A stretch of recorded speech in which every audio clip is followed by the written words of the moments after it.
নতুন বছরে সবাইকে জানাই হ্যাপি নিউ ইয়ার। আমার ছোট্ট ইউটিউব চ্যানেলের পক্ষ থেকে প্রত্যেক সাবস্ক্রাইবার এবং ভিউয়ার্সদের জানাই আন্তরিক প্রীতি, শুভেচ্ছা, অভিনন্দন, ভালোবাসা এবং সশ্রদ্ধ প্রণাম। তো 2025 সাল চাকরি প্রার্থীদের কাছে একটা খারাপ সময় গিয়েছে। সে ফ্রেশার্স হোক বা ইন সার্ভিস হোক, প্রত্যেকে একটা চিন্তায়, টেনশানে দিন বা প্রহর কেটেছে। আমরা সবাই গণের কাছে প্রার্থনা করব যে 2026 সাল যেন চাকরি প্রার্থীদের কাছে একটা সুসময় আসে, একটা শুভ কিছু বার্তা যেন নিয়ে আসে এই নতুন ইয়ার।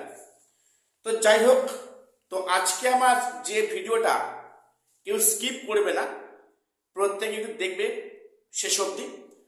আমি আশা রাখবো তোমাদের অনেকগুলো আমি ডাউট এই ভিডিওতে ক্লিয়ার করতে পারবো।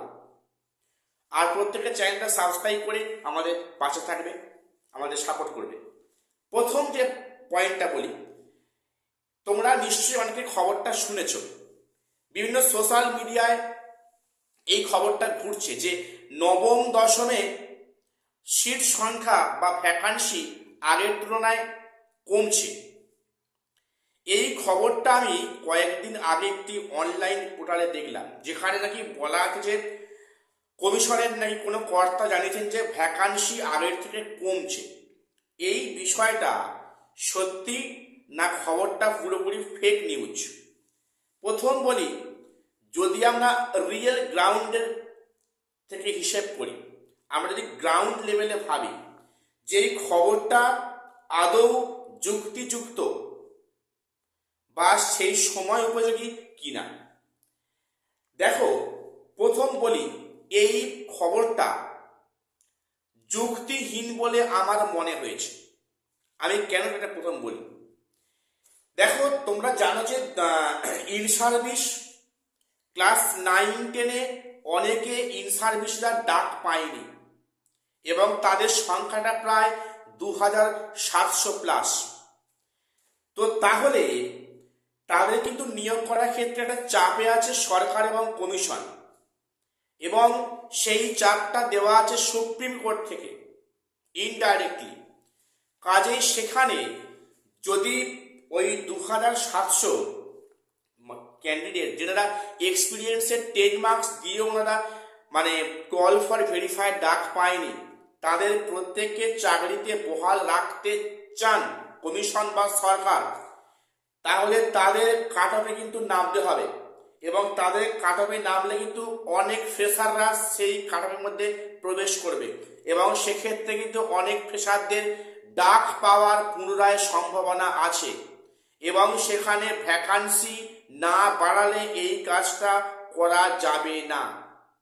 এখন বিষয়টা যে কমিশন কি সিদ্ধান্ত নেবে এই যেনারা ডাক পাইন বা যেনারা চাকরি পাবেন না এই SLST 2025-এ, তাদের জন্য কি সুপার নিউমারিক পোস্ট ক্রিয়েট করবে কোর্টের, সেটা মানে আন্ডারস্ট্যান্ডিংয়ে? এই বিষয়টা এখন বোঝা খুব মুশকিল। তবে কমিশন বা সরকার চাইছে তাদের পুনরায় সেই পদে বহাল রাখতে, এবং সেটা করতে গেলে ভ্যাকান্সি যে কমবে এই খবরটা কিন্তু পুরোপুরি একটা ফেক নিউজ বলে এই পার্সপেক্টিভে মনে হচ্ছে। আচ্ছা, এবার যদি আমরা একটু অন্যভাবে ভাবি, তোমরা প্রত্যেকে মনে করে দেখো, একাদশ দ্বাদশে কিন্তু সেখানে আমরা দেখলাম কি, সেখানে কিন্তু একাদশ দ্বাদশ সেম অবস্থা।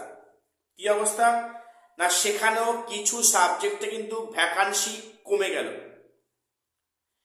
তো অবাক করার বিষয়, যেখানে গেজেটে পরিষ্কার উল্লেখ কি আছে যে আপডেটেড ভ্যাকান্সিতে নিয়োগ করতে হবে, তাহলে সেখানে আপডেটেড ভ্যাকান্সি কি আগের থেকে কমতে পারে? মানে ধরো টিচার্স রিক্রুটমেন্ট ভ্যাকান্সিটা ধীরে ধীরে কমে যেতে পারে? এটা কখনো সম্ভব কি? সম্ভব নয়, কিন্তু এটা অবাস্তব।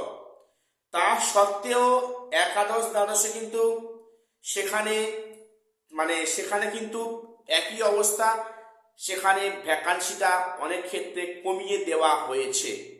সেখানে যদি হয় তাহলে এখানে হতে পারে না, সে গ্যারান্টি কে দেবে?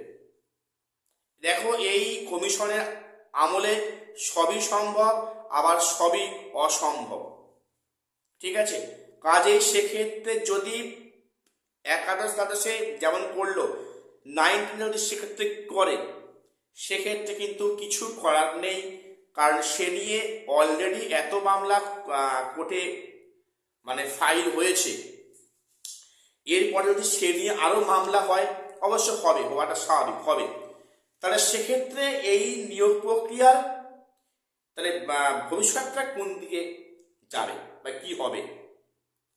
কাজে এই খবরটা সত্য না মিথ্যা এখনো কিন্তু পরিষ্কার ক্লিয়ারলি বোঝা যাচ্ছে না।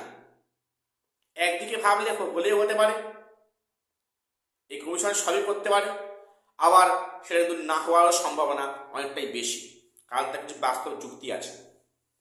তো এবারে আরেকটা বিষয়, আমি যে গতকাল তোমাদের একটা ভিডিও দিয়েছিলাম, বলেছিলাম যে এখন থেকে দাবি ওঠা উচিত যে প্যানেল বাতিল হোক, অথবা এক্সপিরিয়েন্সের 10 মার্কসটা শুধু ইন সার্ভিসদের দিয়ে 2025 2016 প্যানেলটাকে আলাদা করা হয়।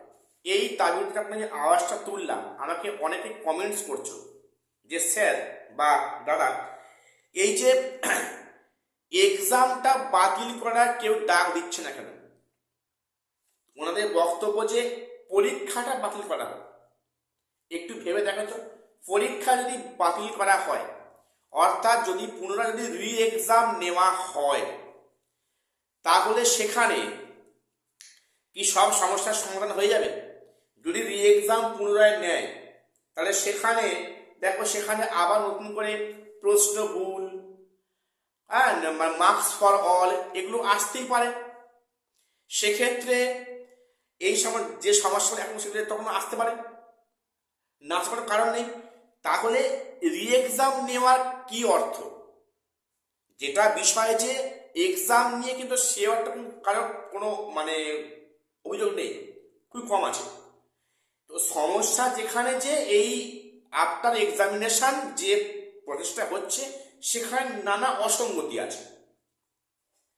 তো কাজেই এই দাবিটা জোর হওয়া উচিত, পরীক্ষা বাতিল নয়, পরীক্ষা ঠিক আছে, প্যানেলটাকে আলাদা করা হোক, বা এক্সপিরিয়েন্সের 10 মার্কসটাকে দেওয়া হচ্ছে দেওয়া হোক, সেটা অনলি ফর 2016 হোক, 2025 সালে 16 প্যানেলটা আলাদা করা হয়। এই দাবিটা বা আওয়াজটা প্রত্যেককে তোলা উচিত। আমি জানি না 6 জানুয়ারি কি কেস হয়, বা সেখানে কি ফাইনাল জাজমেন্ট আসে, বা সেখানে আদৌ জাজমেন্ট আসে কিনা ওই দিনে, ব্যাপারটা কি হয়।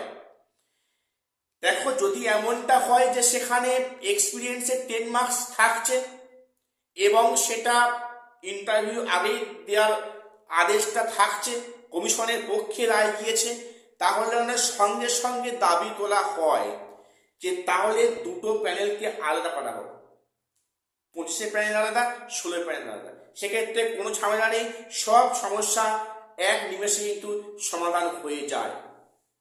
ঠিক আছে, তো এখন বিষয়টা হচ্ছে কি, 6 জানুয়ারির ওপরে আমরা প্রত্যেককে তাকিয়ে থাকবো যে সেখানে কি জাজমেন্ট আসে। আমরা আশা রাখছি যে বিচার ব্যবস্থা প্রতি আমাদের সবারই পূর্ণ আস্থা আছে, এরপরেও থাকবে। আশা করব যে কোর্ট থেকে একটা ভালো একটা পজিটিভ রায় আসে, আমাদের সেদিকে প্রত্যেককে তাকিয়ে আছি।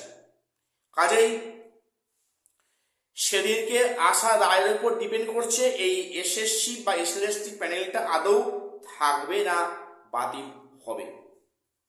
তো যাই হোক, আমি আজকে ভিডিওটা বেশি লেন্দি করছি না। তো প্রত্যেকে চ্যানেলটা সাবস্ক্রাইব করে আমাদের পাশে থেকো এবং গুরুত্বপূর্ণ খবরাখবর বা আপডেট সবার আগে পাওয়ার জন্য। আজ শেষ করলাম, দেখা হচ্ছে পরে কোনো ভিডিওতে।